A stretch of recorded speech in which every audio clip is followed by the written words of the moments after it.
The good news is you can start improving the health of your gut today by making small changes to your diet and lifestyle. One small step today, followed by one small step tomorrow. Small yet meaningful changes that will lead to profound benefits in overall metabolic health as well as your ability to better manage your weight. So, what might some of these small changes look like?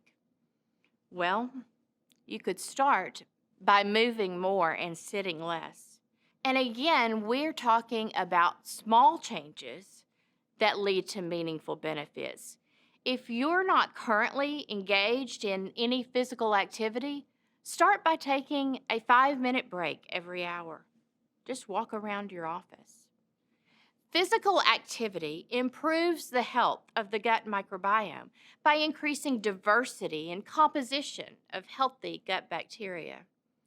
And I'm pretty sure that I've heard physical activity may benefit body weight regulation as well.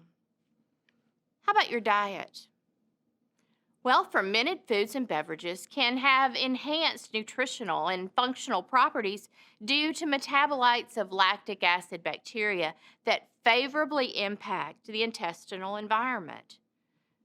These fermented foods may be yogurt, miso, kimchi, kombucha, but they add variable levels of healthy bacteria to your diet and also to your gut. Another small change could be reducing added sugars, and you're getting a lot of added sugars from beverages. Sugars feed bad bacteria in our guts, altering the composition of gut microbiota. Studies also suggest that sugars may prevent certain good bacteria, including some probiotic strains, from colonizing the gut. And colonization is an absolute requirement for deriving health benefits from probiotics. Another small change with potentially huge impact would be to add just one serving of fruit and one serving of a vegetable to your diet each day. And plant foods contribute to a healthier gut and healthier body weight in a number of ways. They provide both soluble and insoluble fiber. Soluble fibers retain water as they proceed along the gastrointestinal tract.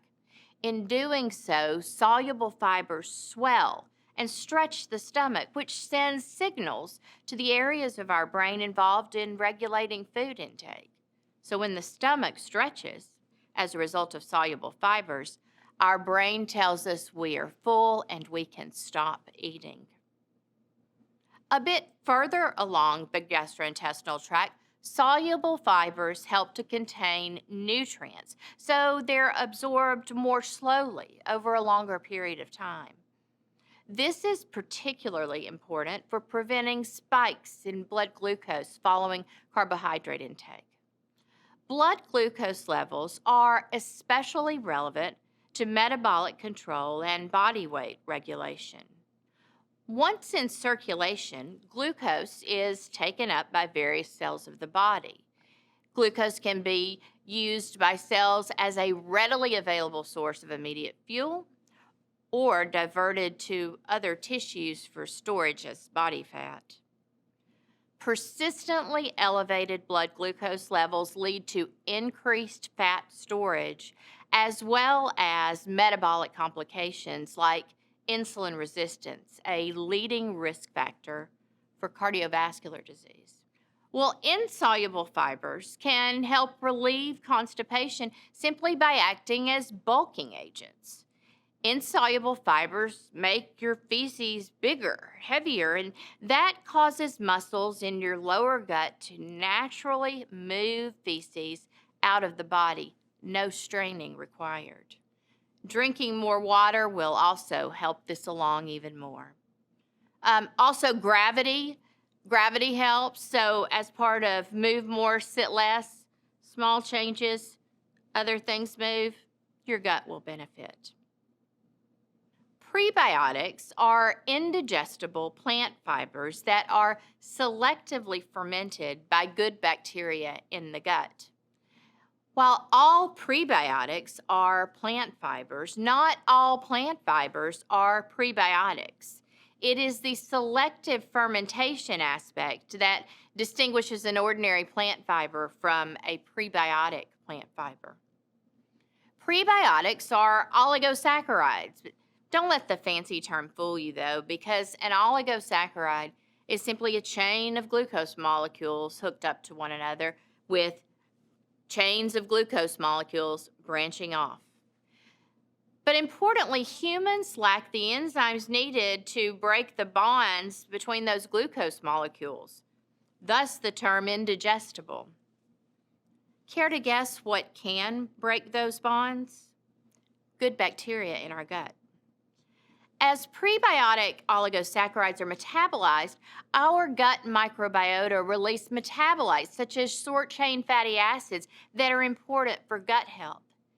Butyrate is a very specific short-chain fatty acid with a hypothesized role critical to body weight regulation. Also missing from your diet due to inadequate fruit and vegetable intake, phytonutrients.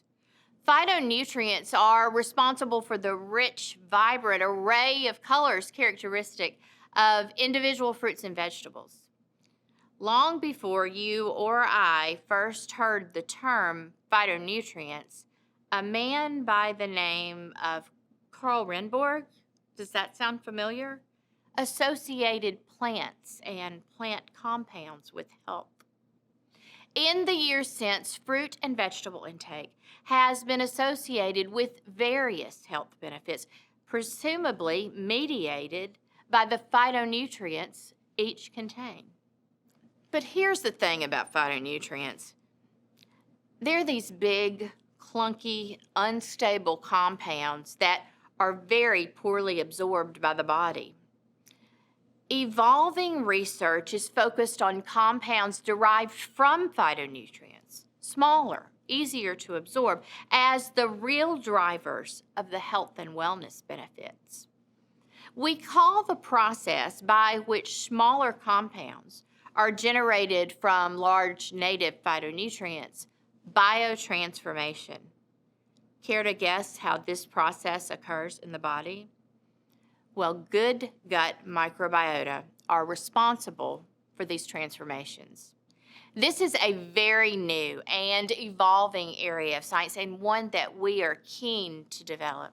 So for today, though, it's all about small steps. There are no meal plans, no recipe booklets, no physical activity diaries. Just begin making small changes to drive a healthier gut.